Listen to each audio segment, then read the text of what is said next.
पिछले एपिसोड में सोंग जिनवू ने उन हंटर्स को मार दिया था जिन्होंने उसे धोखा दिया था। अब उसके अंदर एक बड़ा बदलाव आ चुका है। वह समझ चुका है कि इस दुनिया में कमजोर लोगों के लिए कोई जगह नहीं है। घर लौटने के बाद जिनवू अपनी बहन जीना के साथ समय बिताता है। वह पहली बार महसूस करता है कि अब वह अपने परिवार की जिम्मेदारी उठा सकता है, लेकिन उसके दिमाग में अभी भी वही सवाल घूम रहा होता है, क्या मैं सच में इतना मजबूत बन सकता हूं कि सबको बचा सकूं? इसके बाद यू जिनहो जिनवू से मिलता है और उसे अपनी रेड टीम में शामिल होने का ऑफर देता है। जिनहो जान चुका है कि जिनवू कोई साधारण हंटर नहीं है, लेकिन जिनवू अभी किसी पर भरोसा नहीं करना चाहता, इसीलिए वह ऑफर ठुकरा देता है। दूसरी तरफ मरे हुए हंटर हुआंग डोंगसुक का भाई हुआंग डोंगसू बदला लेने की कसम खाता है। फिर कहानी का सबसे बड़ा मोमेंट आता है। जिनवू अपनी डेली क्वेस्ट पूरी करते करते अचानक एक सीक्रेट क्वेस्ट अनलॉक कर देता है।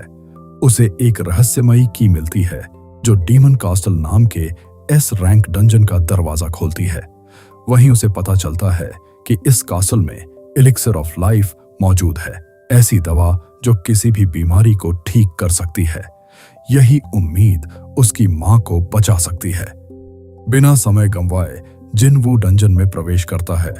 जैसे ही वह अंदर जाता है, उसके सामने आग से घिरा हुआ एक भयानक शहर दिखाई देता है। तभी उसके सामने आता है 3 सिर वाला दानव सर्बेरस, हेल्स गेटकीपर। यहीं से शुरू होती है एपिसोड की सबसे खतरनाक लड़ाई। शुरुआत में जिनवू की सारी ताकत बेकार लगती है। सर्बेरस इतना शक्तिशाली होता है कि वह जिनवू का हाथ तक चबा देता है। पहली बार जिनवू मौत के इतने करीब पहुंच जाता है, लेकिन वह हार नहीं मानता।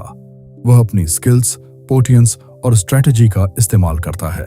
आखिरकार सही मौका देखकर वह सर्बेरस की आंख पर लगातार हमला करता है और उसे खत्म कर देता है। इस जीत के बाद जिनवू को डीमन कास्टल के अंदर जाने की अनुमति मिल जाती है और एलिक्सर ऑफ लाइफ की रेसिपी भी मिलती है।